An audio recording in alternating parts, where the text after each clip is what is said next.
नमस्कार, मी Akash Jadhav. Indian agriculture research institute अर्थात IARIने आत्ताच 641 टेक्निशियनच्या ज्या जागा आहेत ह्या जागा काढलेल्या आहेत. ह्या ॲडव्हर्टिजमेंटबद्दलचं जे सुतोवाचं आहे ते मी माझ्या आधीच्या व्हिडिओमध्ये वेगवेगळ्या व्हिडिओच्या माध्यमातून केलं होतं. एक चांगली मोठी 641 जणांसाठीची रिक्रुटमेंट जी ही आहे आणि यामध्ये फक्त 10वी पास तुमचं पाहिजे. 10वी पास असलेला कोणताही विद्यार्थी अप्लाय करू शकतो. बेसिकली पोस्टचं नाव टेक्निशियन असल्यामुळं खूप विद्यार्थ्यांना थोडासा गैरसमज होतो की ITI लागतं की काय किंवा डिप्लोमा लागतो की काय. असं काहीच नाही आहे.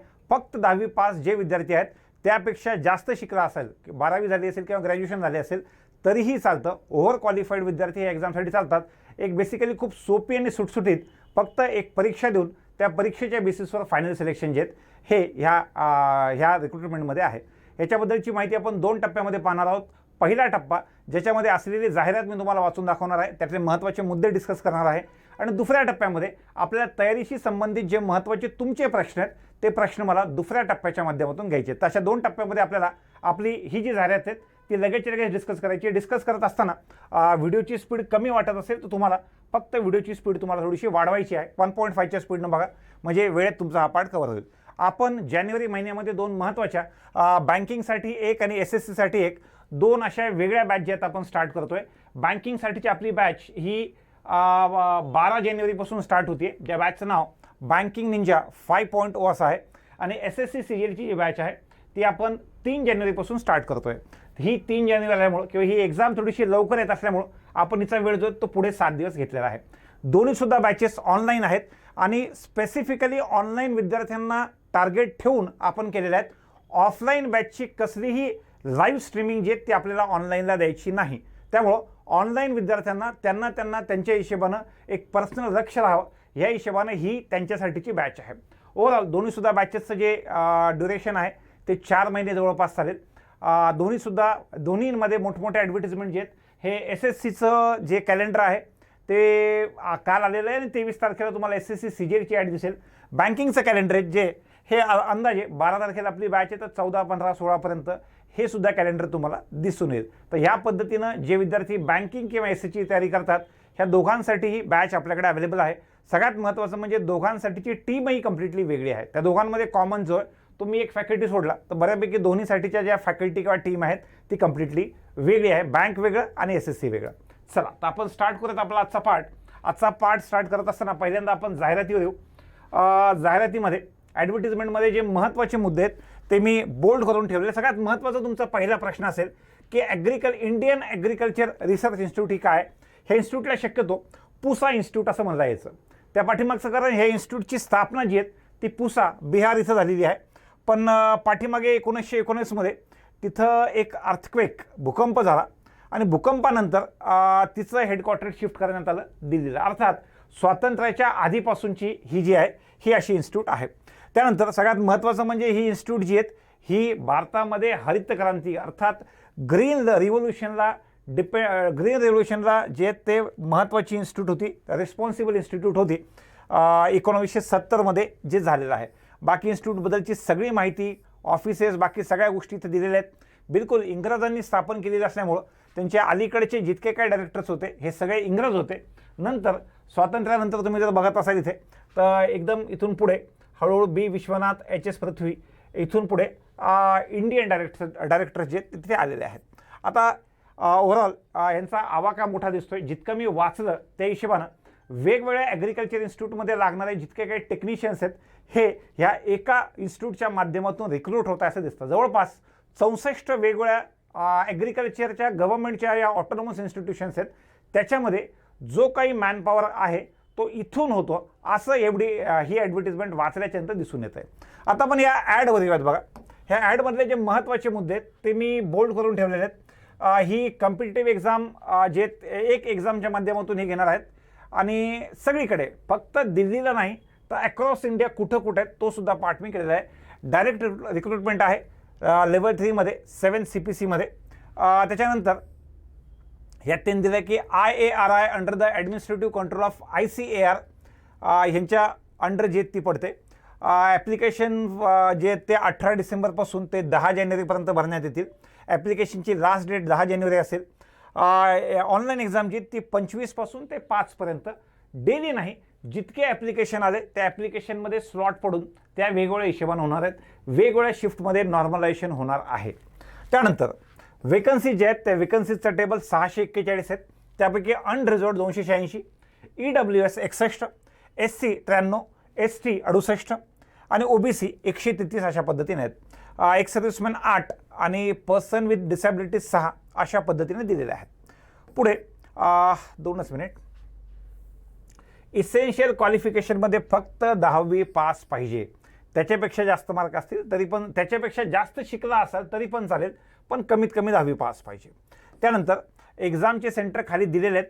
एक्झामच्या सेंटरमध्ये तुम्हाला 5 ऑप्शन टाकायचे आहेत आणि त्या 5पैकी जे अवेलेबल असेल ते ऑप्शन ते अवेलेबल करून देतील. पण बेसिकली एक्झाम जी आहे ती TCS आणि डिजिटल होत असल्यामुळे मला असं वाटतं की तुम्ही जे सेंटर मागाल ते तुम्हाला मिळण्याचे चान्सेस, पहिलं सेंटर मिळण्याचे चान्सेस जास्त आहेत. त्यानंतर एज लिमिट जी आहे ती 18 ते 30 अशी आहे. खूप जणांनी आज 18 आणि 19 तारखेला आपली IBPSची एक्झाम जी आहे ती क्लरिकलची एक्झाम दिली. 28 वर्ष होत असल्यामुळे खूप लोकांचा हा शेवटचा अटेम्प्ट होता. मला असं वाटतं की भगवान के घर में देर है लेकिन अंधेर नाही आहे. तर ज्या दिवशी तुमचा एज लिमिट संपती आहे त्याच दिवशी तुमच्यासाठी एखादी नवीन ॲडव्हर्टिजमेंट येऊन तयार होती आहे. तर 18 ते 30 अशी एज लिमिट जी आहे ती सगळ्यांसाठी आहेत. OBCसाठी 33 आणि SC ST साठी 35 अशा हिशोबानं ह्या सगळ्या गोष्टी आहेत. त्यानंतर त्यातला महत्त्वाचा पार्ट मी करून ठेवलेला आहे. सगळ्यात महत्त्वाचं जे विद्यार्थी OBC, EWS आणि OBC आणि EWSमध्ये त्यांना पुन्हा पुन्हा विनंती आहे की तुमचं सर्टिफिकेट कधीपर्यंत पाहिजे हे व्यवस्थित बघत चला.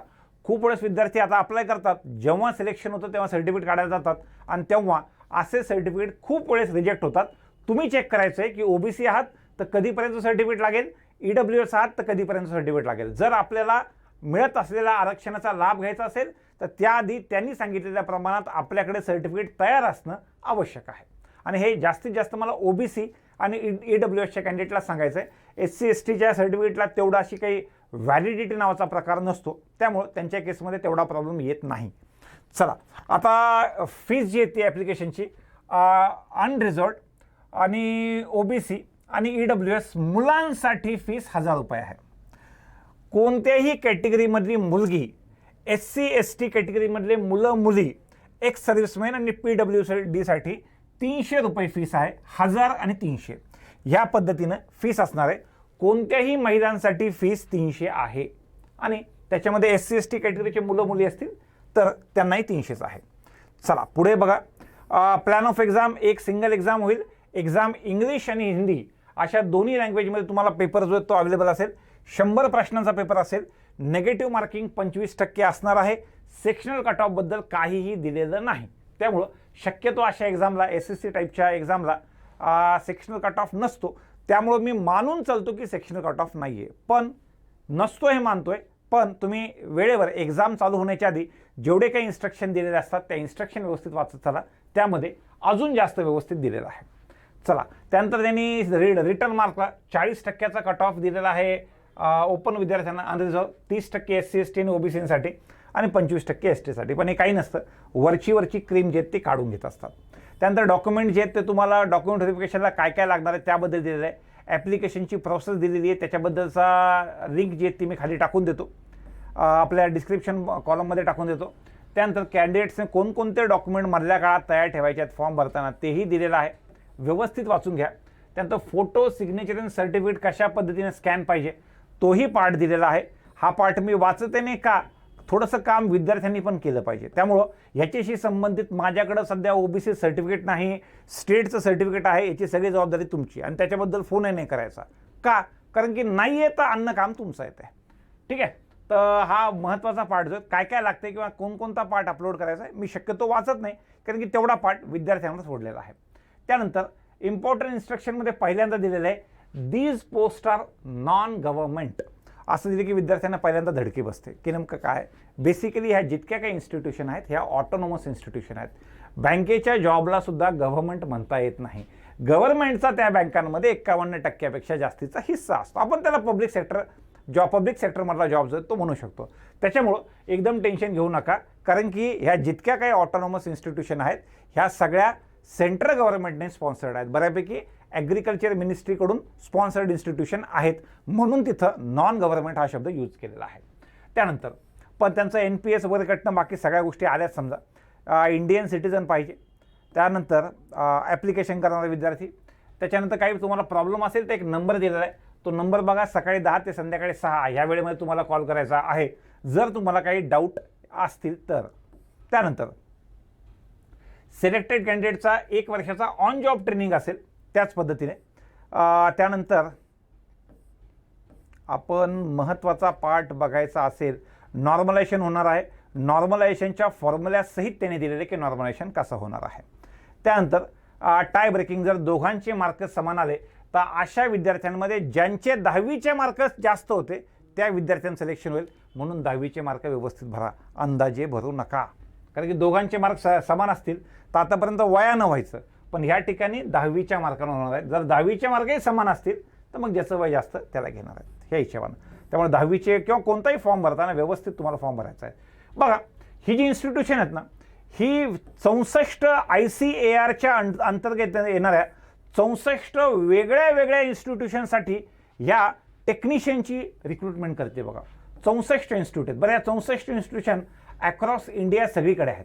म्हणजे जर तुम्ही बघितलं, ही इजातनगर, बारापानी, कोची, लखनौ, नागपूर, बराकपूर, भोपाळ, कटक, दिल्ली, राजस्थानमध्ये अविकानगर, बॅरकपूर, रांची, करनाल, पटना, पोर्ट ब्लेअर, मुंबई, शिमला सगळीकडे आहेत. बघा, ह्या म्हणजे खाली कन्याकुमारीपासून ते वरती काश्मीरपर्यंत सगळ्याकडे आहेत. आता सर, जर माझं सिलेक्शन झालं तर माझं या 64 पैकी कोणत्या इन्स्टिट्यूटला होईल हे तर याच्यामध्ये मी वाचलं, मला कुठं दिसलं नाही.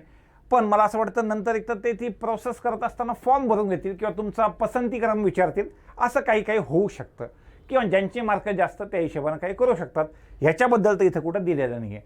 मे बी फॉर्म भरताना तसं काही आहे का ते एकदा बघून घ्या. त्यानंतर टोटल 641 या वेकन्सीज आहेत. तुमचे एक्झामचे सेंटर महाराष्ट्रामध्ये कुठे कुठे आहेत त्यामध्ये अकोला, अमरावती, जळगाव, लातूर, नागपूर, नांदेड, मुंबई, अहमदनगर, औरंगाबाद, कोल्हापूर, नाशिक, पुणे आणि सोलापूर या वेगवेगळ्या ठिकाणी तुमचं एक्झामचं सेंटर असणार आहे. अजून त्यामध्ये एक्झामसाठी जे आहेत ना, एकदम सोपं आहे. General knowledge 25 mark, mathematics 25 mark, science 25 mark आणि सोशल सायन्स 25 मार्क. ह्या पद्धतीनं मॅथमॅटिक्स सोडून रिझनिंगचा सिलेबस नाही, इंग्लिशचा सिलेबस नाही, ओव्हरऑल GKवर जास्तच वजन आहे. 25 25 25. एनी हाऊ तुमच्यापैकी खूप लोक जानेवारीमध्ये आता SSCची तयारी करणार आहेत. मला असं वाटतं त्यांना एक चांगला ह्या माध्यमातून तुम्हाला याच्यामध्ये तुम्हाला सोर्स मिळेल. आणि 75 मार्काचं जनरल नॉलेज, सायन्स आणि सोशल सायन्स 75 मार्काचा आहे. परीक्षेचा वेळ पण 1.5 तास आणि गणित 25 मार्काचा आहेच. पेपर बायलिंग्वल असणार आहेत. ह्याच्यासाठीचं महत्त्वाचे पुस्तकं जे आहेत हे तुम्ही, मला असं वाटतं ल्युसेंटचे पुस्तक आणि अरिहंतचे पुस्तक. ल्युसेंटचे पुस्तकं वेगळे वेगळे पुस्तक आहेत. एक तर इंग्लिश मिडियम पण आहेत आणि हिंदी मिडियम पण आहेत. तुम्ही जसं कम्फर्टेबल असाल त्या हिशोबाने घेऊ शकतात. त्यांच्यानंतर त्यांचे पुस्तकं MCQ फॉर्मॅटवाले वेगळे आहेत आणि थेरॉटिकल पार्टवाले वेगळे आहेत. वाटलं तर दोन्हीसुद्धा तुम्ही घेऊ शकतात, MCQ सुद्धा आणि थेरॉटिकलसुद्धा. पण ओव्हरऑल सगळ्यात जास्त रिकग्नाइज पुस्तकांपैकी जे आहेत हेच आहेत. त्यानंतर रेल्वेचे काही चांगले पुस्तकं ह्या एक्झामसाठी तुम्हाला वापरता येतील. रेल्वेच्या पुस्तकांमध्ये स्पीडी, SPEEDY, स्पीडी पब्लिकेशनचे सुद्धा पुस्तकं तुम्हाला इथे कामाला येतील. तसं सध्याला अक्रॉस इंडिया चालणारे मिळणारे पुस्तकं जे आहेत हे ल्युसेंट आणि अरिहंत दोघांपैकी कोणतंही एक किंवा दोन्ही पुस्तकं वापरू शकतात. इंग्लिश किंवा हिंदी तुम्ही ठरवा. ह्या तिघांसाठी तुम्हाला त्याचा फायदा होईल. मॅथमॅटिक्सचा जो पार्ट आहे तो एकदम सोप्या लेवलचा, आपले जितके काही अरिथमॅटिकचा पार्ट येतो जो 10वी लेवलपर्यंत होता, profit loss, average, ratio, time speed distance, time and work, हा वाला जो पार्ट आहे, पर्सेंटेज, ह्यावाल्या पार्टवरचे 25 बेसिक क्वेश्चन जे ते असणार आहे. का? कारण की एक्झाम इन 10वी बेस विद्यार्थ्यांसाठी आहे. ह्यातल्या कोणत्याही पोस्टला इंटरव्ह्यू नाही, एक परीक्षा द्या आणि परीक्षेच्या बेसिसवर फायनल सिलेक्शन याच पद्धतीने असणार आहे. त्यांनी सिलेबससुद्धा दिलेला बघा. जनरल नॉलेजमध्ये जे आहेत ते current event related to India and neighbouring countries, त्यामध्ये history, culture, geography, economic science, general policy and scientific research. सायन्समध्ये जर तुम्ही बघितलं तर 10वी लेवलपर्यंत physical and chemical substance, nature and behaviour, world of living, natural phenomenon, effect of current and natural resources. Social सायन्समध्ये पुन्हा 10वी लेवलचं contemporary world, democratic politics, understanding economics development and disaster management हा वाला पार्ट आहे. आणि मॅथ्समध्ये number system, fundamental arithmetic operation म्हणजे simplification related part, algebra, geometry, mensuration, trigonometry and statistics part हा आहे. पण एकदम बेसिक लेवलचा येईल तुम्हाला, एकदम बेसिक लेवलचं जे ते ट्रिग्नोमेट्री आलं तर बेसिक लेवलचं तुम्हाला साइन कॉस टॅन ह्या हिशोबाने येईल. पण तुमच्यापैकी मी अपेक्षा पकडतो की जानेवारीपासून बऱ्यापैकी विद्यार्थी जे आहेत हे SSCची सुद्धा तयारी चालू करतील. मला असं वाटतं की आपण स्टार्ट करताना आपली जी SSCची बॅच आहे त्यामध्ये स्टार्ट करताना अल्जेब्रा, जॉमेट्री, ट्रिग्नोमेट्रीचा हा महत्त्वाचा पार्ट अलीकडे घेऊयात, जेणेकरून तुम्हाला तिथे लगेचच्या लगेच ह्या एक्झामला फायदा होऊन जाईल. तर आपण 3 तारखेपासून ते एक्झाम समजा 25 तारखेला वगैरे दिलेली आहे वाटतं, तर तेव्हापर्यंत आपल्याला ह्या 20 दिवसामध्ये हा वाला पार्ट जो एक्झामसाठी हा लागतोय तो आपण मॅक्सिमम कव्हर करायचा प्रयत्न करूयात. चला पुढे ह्यामध्ये मला असं वाटतं बऱ्यापैकी यातला महत्त्वाचा पार्ट संपलेला आहे. अजून कोणता पार्ट नाही, खाली वेगवेगळे सर्टिफिकेट आणि ॲनेक्शर जे आहेत हे दिलेले आहेत. आता दुसरा आणि महत्त्वाचा पार्ट येतो, तो महत्त्वाचा पार्ट आहे पोस्टिंग कुठे मिळेल, ऑफिसेस कुठे कुठे आहेत. ऑफिसेस कुठे कुठे आहेत मी तुम्हाला वाचून दाखवलं आहे, ते एका ॲनेक्शरमध्ये दिलेले आहेत. पोस्टिंग तिथेच मिळेल, त्यापैकी कुठे मिळेल ते इथं काही दिलेलं नाही आहे. हे एखाद्या वेळेस तुमचे सगळ्याच्या सगळ्या मुलांचं झाल्याच्यानंतर पसंतीक्रम मागू शकतात किंवा रँडम पोस्टिंग पण देऊ शकतात. त्याबद्दलचा पार्ट मला तरी नोटिफिकेशनमध्ये दिसला नाही. परीक्षा ट्रान्सपरंट होईल का, तर मला गॅरंटी आहे त्या पाठीमागचं, कारण एक्झाम जी आहे ती TCS आणि डिजिटल झोनला दिसते. आपल्या ऑनलाईन मध्ये गेल्याच्यानंतर कळतं आहे की एक्झाम त्यांच्याकडे आहे म्हणून. राज्यांसाठी वेगळा कोटा आहे का, की ह्या राज्यांसाठी वेगळा, त्या राज्यांसाठी वेगळा. ह्या इन्स्टिट्यूशन ऑटोनॉमस असल्यामुळं राज्यांसाठी वेगळा कोटा नाही. सिलेबससाठी नमुना पेपर मिळेल का, मॅथमॅटिक्सचा जर पार्ट तुम्हाला बघायचा असेल तर डिस्क्रिप्शनमध्ये मी एक कॉटन कॉर्पोरेशन ऑफ इंडिया लिमिटेडचा पेपर टाकलेला आहे. तो पेपर एकदा बघा, त्याची लिंक बघा, त्यातला फक्त मॅथ्स आणि GKचा पार्ट बघा, तुम्हाला बऱ्यापैकी अभ्यास काय करायचा ते आयडिया होऊन जाईल. तर खाली डिस्क्रिप्शनमध्ये मी एक पेपर टाकलेला आहे, तेवढा एक पेपर तुम्हाला पाहायचा होता. त्यानंतर RRB NTPCची जे लोक तयारी करत आहेत, CBT2, SSC CGL, तुम्हाला वेगळं करण्याची काही गरज नाही आहे. ऑटोमॅटिकली तुमच्या तयारीच्या माध्यमातून ते तुमचं होऊन चाललेलं आहे. वेगळी कसलीच तयारी तुम्हाला करायची नाही. आणि बँक एक्झामच्या विद्यार्थ्यांना थोडं बहुत वेगळं लागेल. आणि मी अपेक्षा पकडतो की जशा त्यांच्या प्री मेन्स होत आहेत तसे तेही लोक जे आहेत ह्या कनेक्टेड दोन्हीसुद्धा अभ्यासाला सोबत लागतील. क्लर्कची एज लिमिट ज्यांची संपलेली आहे 28 वर्ष, अशांसाठी ह्याची एज लिमिट 30 असल्यामुळं एक चांगली संधी आहे जी त्यांनी ग्रॅब करावी असं मला वाटतंय. पगार किती असेल, लेवल 3 7 CPC आहे, हे त्याच्यामध्ये दिलेलं आहे. ग्रेड पे बद्दल दिलेलं नाही, मे बी ग्रेड पे 2000 असू शकतो, आहे किंवा नाही माहीत नाही मला. पण समजा ग्रेड पे नसेल तर त्यामध्ये बेसिक पे 21,700 पडतो, ग्रेड पे असेल तर तो 2000 ॲड होऊन 23,700 होईल. या पद्धतीनं DA जो आहे तो 31%, मी दिल्लीचा पकडलेला आहे 6,727, HRA 27% पकडला आणि TA पकडला दिल्लीच्या हिशोबानं. हा एक ग्रॉस पगार जो आहे तो जवळपास 5 लाखाला, जो 10वी बेस जॉब आहे तो तिथपर्यंत जातो. हा ही एक पॉवर आहे सेंट्रल गव्हर्नमेंटच्या जॉबशी. तर या पद्धतीनं प्रमोशनच्या संधी, आता ही पहिल्यांदाच ॲडव्हर्टिजमेंट आली आहे त्यामुळे प्रमोशनच्या संधीबद्दल मला जास्त सांगता येणार नाही. पण दुसऱ्या परीक्षा देण्यासाठी मला वेळ मिळेल का, हो 101% तुम्हाला पुढच्या परीक्षा देण्यासाठी वेळ मिळेल. सर पदवी झालेली, माझं ग्रॅज्युएशन झालेलं आहे, मी इंजिनियर आहे, मी ॲग्रिकल्चर म्हणून झालेलं आहे, मी फार्मा झालेलं आहे माझं, मी त्याच्यानंतर 10वी लेवलची नोकरी करू का, हा प्रत्येकाचा स्वतःचा प्रश्न आहे. मी बाकी त्यातल्या ज्या गोष्टी प्लस मायनस जे ते तुम्हाला सांगितलेल्या आहेत. एक जॉब पकडून अशा जॉबला तुम्ही जर कुठेही जॉब लागत नाही आहे सध्याला आणि आसपासचं ओव्हरऑल मार्केट तुम्हाला माहिती आहे की किती वेळ लागतो आणि डिफिकल्टी लेवल एक्झामची काय कुठपर्यंत चाललेली आहे, तर मला असं वाटतं की अशा जॉब्सना तुम्ही स्टेपिंग स्टोन म्हणून वापरलं पाहिजे. तर एक स्टेपिंग स्टोन म्हणून तुम्ही वापरू शकता वरती, एक लॅडरवरती जाण्यासाठी. तर तो तुमचा पार्ट आहे, त्यामुळे मी सगळ्यात शेवटी जो आहे तोच पार्ट तुमच्यासाठी ठेवलेला आहे. तर ओव्हरऑल मला असं वाटतं की अशा ॲडव्हर्टिजमेंट ज्या आहेत त्या महाराष्ट्रातल्या भरपूर गरजू विद्यार्थ्यांपर्यंत पोहोचल्या पाहिजेत, ज्या पोहोचतच नाहीत. SBIच्या जागाल्या ऑटोमॅटिकली पोहोचतात, IBPESच्या जागाल्या ऑटोमॅटिकली पोहोचतात. अशा काही SSC बेस्ड ज्या ॲडव्हर्टिजमेंट असतात जी माझी मनातून इच्छा असते की ते पोरांपर्यंत पोहोचले पाहिजे, तुमच्यापर्यंत पोहोचलेले आहेत.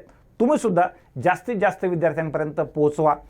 सध्याला या पेपरची लिंक, ह्याच्यासारख्या पेपरची लिंक जी ती मी खाली तुम्हाला डिस्क्रिप्शनमध्ये देतोय, ती लिंक बघा, व्यवस्थित त्याचा सगळ्यांचा अभ्यास करा आणि मला असं वाटतं लगेच तयारी लागा. खूप खूप धन्यवाद.